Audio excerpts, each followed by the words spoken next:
This is one area where we cannot have budget cuts, because we must wage what I have called total war against public enemy number one in the United States, the problem of dangerous drugs. During the 1960s, drug use was spreading across the country as the youth counterculture embarked on widespread use. From 1960 to 1970, the number of Americans who had tried marijuana had increased from only a few 100,000 to 8 million. Nixon responded to this new group of anti-fundamental youth by launching what he would later call a war on drugs, as mentioned in a 1971 speech. He first stated to the press on July 14, 1969, "We have increased the amount of money for handling the problem of dangerous drugs sevenfold. It will be $600 million this year." Nixon had no difficulty having his demands met. He launched initiatives and operations such as the Comprehensive Drug Abuse Prevention Act, the Control Act of 1970, the DEA, and Operation Rescue, in order to attempt to control the use of illegal drugs in the U.S. and the importation of them from Mexico. From that point on, the stage was set for a political crusade against immorality. You see, homosexuality, though immorality generally, these are the enemies of strong societies. That's why the communists and the left-wingers are pushing each other. They're trying to destroy us. Yep. But God damn it, we have got to stand up to these people. As author, lawyer, and political activist William John Cox wrote, since its origins almost 4 decades ago, the war on drugs has been more a political assault, particularly on the 1960s counterculture, than rational government policy. Nixon saw it as a way to hit back against pot-smoking Vietnam protesters, and presidents since have feared being smeared as soft on drugs. Started with Nixon, a guy who commissioned someone to do a study on marijuana use, didn't like the results, and used his personal feelings and personal opinions about marijuana to totally change the course of drug policy in the United States.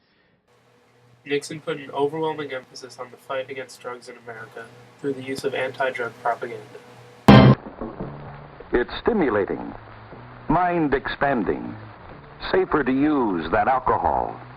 It's the in thing, the hula hoop of the jet generation, and as much a part of growing up as smoking corn silk behind the back fence. Such are the myths concerning marijuana.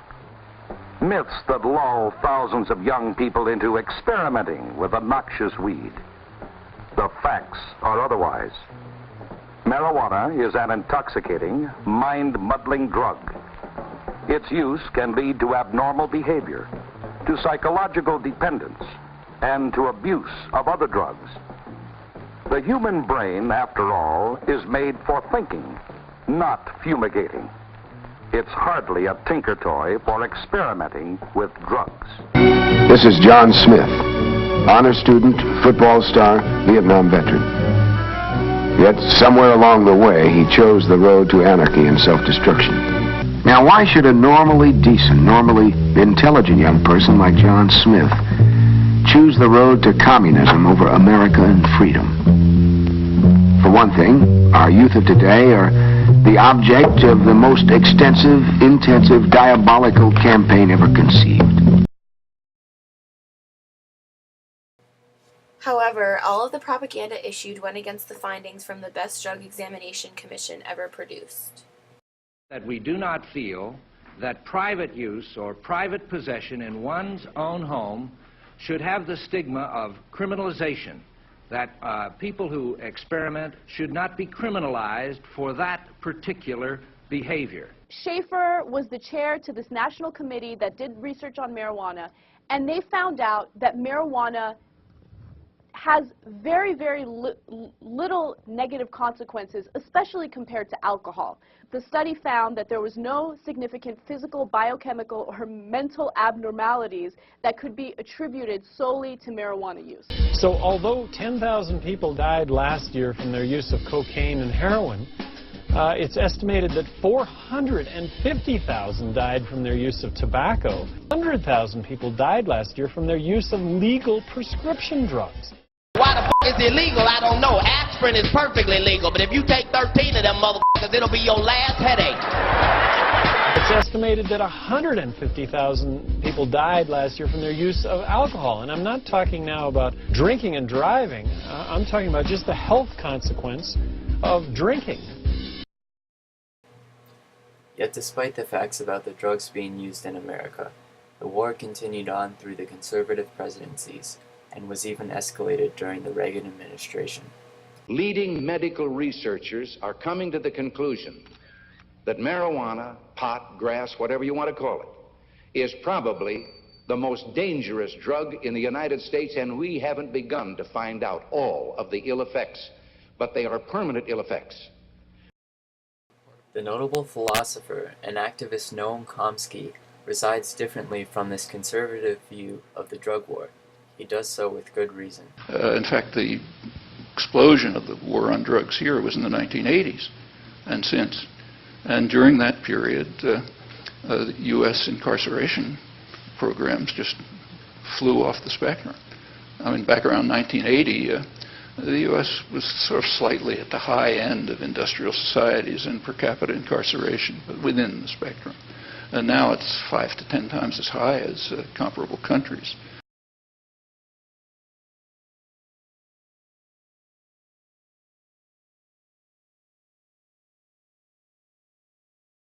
If you've got a nonviolent drug offender, particularly if they're kids, effectively kids, even if they're tried as adults, even if they're 18, 19, 20, that the worst thing we can do is to lock them up for a long period of time without any education, if they're functionally illiterate, without any skills or training where they can get a real... They're out on the streets, can't be hired by anybody. What are they going to do? They're going to go back to dealing drugs. Only now they probably become more locked into a life of crime because of their stay in a prison. One of the changes that I would make, and actually the government is making a big change, is drug courts. The reason why I say that, because I know for a fact the numbers of people that are incarcerated for drugs is higher than any other crime that we have, drug related. They need to stop incarcerating people and they need more treatment. If we spent more money on education and treatment, we wouldn't have the problem as big as we have.